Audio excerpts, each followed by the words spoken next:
Right, from Boaty McBoatface to Gritty McGritface, the great British public always gets on board when invited to name public service vehicles. As autumn gets underway, the perennial issue of leaves on railway lines has prompted operators to issue a call to action asking for names for their leaf-busting trains. And the suggestions didn't disappoint, as our reporter John Maguire has been finding out. As autumn arrives, there are 4 words that are met with an equal measure of despair and derision among rail passengers waiting for late-running trains: the dreaded leaves on the line. It's blamed for more than 5,500 hours of delays each year, and it's a £100 million headache for Network Rail. For us, it's a huge challenge. The reason that it causes all that delay, it makes the rails really slippery, all the leaf fall that comes down. So trains running all day crush it into a sort of fine mulch that becomes like a lubricant, makes the railhead really slippery. So trains struggle to grip, they struggle to brake, so everything has to go much slower as a result. So this is all about us investing in these pieces of kit to go and blast the railhead and cover hundreds of thousands of miles through the autumn season to make sure that we are keeping the system safe and running on time. So, for the past 25 years, these multi-purpose vehicles, as they're called, are deployed twice a day along 1.2 million miles of rail track. How does it work? This will be the area where it's water jets at 1,500 bar, water pressure, cleaning like a Karcher at your home, a bit stronger than that though, and it'll blast any contamination off the top of the railhead, and we can travel up to 60 miles an hour doing that. And then if we progress to the back of the train, you will see another pipe where we actually lay a mixture, a sandy mixture, onto the top of the rail, and that's a very good adhesion for the following trains. Also, there are other ways of tackling the problem: weed spraying and cutting down trees along the rail sides. And the industry accepts leaves on the line will always cause passengers to tut and roll their eyes in true British fashion. So, Network Rail launched a competition to name one of these specialist MPV trains. It's actually a serious issue. It is a figure of fun, really, the idea of leaves on the line, but they're a massive, massive problem. But there is, of course, a way of showing that and putting it into consciousness, and this campaign is a lovely way of doing it. So actually, Network Rail asked the whole country, what would you name a leaf-busting train as it zooms past you on the platform in the morning? 4 names made the shortlist: Leaf Fall Weapon, Pulp Friction and the Autumn Avenger were the runners-up. But the winner, with 50% of the vote, was Ctrl Alt Deleaf. There's no time to celebrate, though, as it heads out of the sheds to do exactly what it says on the tin over the autumn season. There were 1,300 entries in total, but Leafy McLeafface and Trainy McTrainface weren't allowed. John Maguire, BBC News, Leatherhead.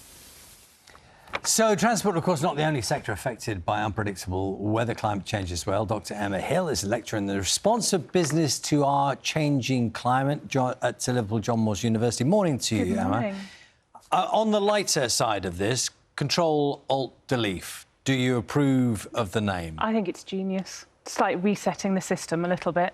Yes. So it's I think it's a brilliant name. And as the representative said there, if something like that gets people talking more about a problem, a practical problem, which is why is my train delayed because of the leaves, so there's a machine, that's a good thing, isn't it? It is, absolutely, particularly since we need to get more people onto public transport. We need to get people out of their cars, or particularly single journey car journeys, and onto public transport. So we need to kind of build that belief in the public transport system. So if people know that the lines are being cleared, that's a good thing, I think. And this is a very manifest example of something happening around the railways.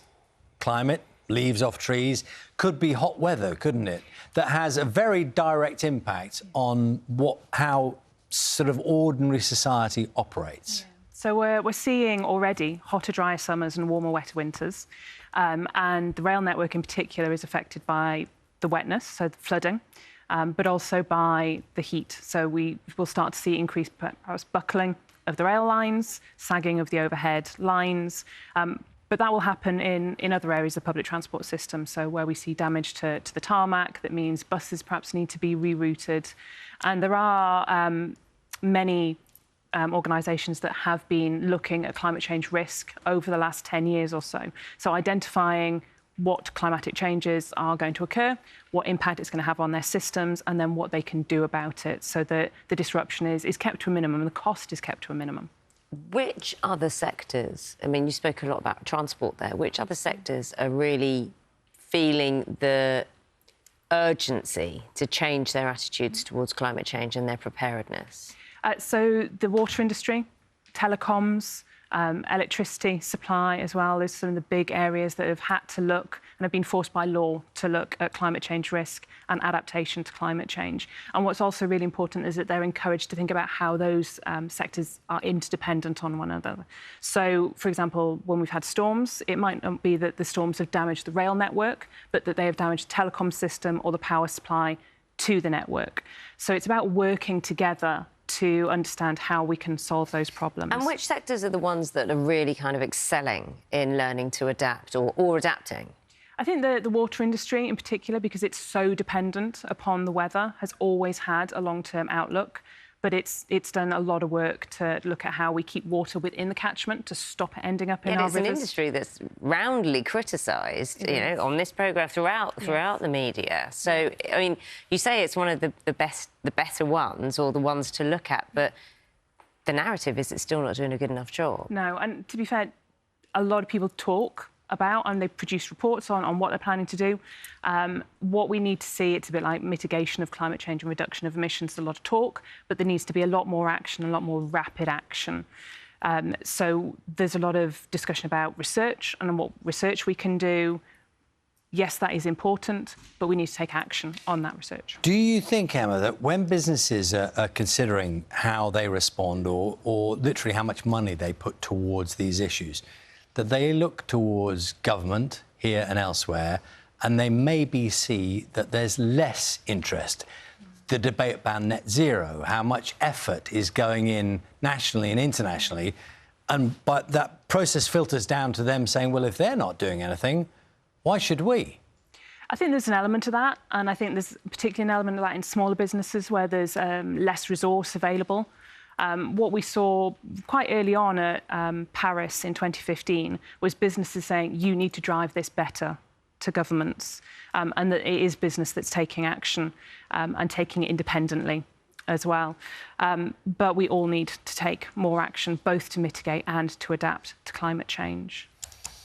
Very interesting talking to you, Dr. Emma Hill, from the Liverpool John Moores University, and the name of the new vehicle was Ctrl Alt Deleaf. I quite like that. I don't know why they ruled out. Did they rule out Training McTrain face? They did, didn't they? I think that's what they said. It was ruled out on the basis of being too obvious. Leafy McLeaf face. Leafy McLeaf face. Yeah. Too many McMucks.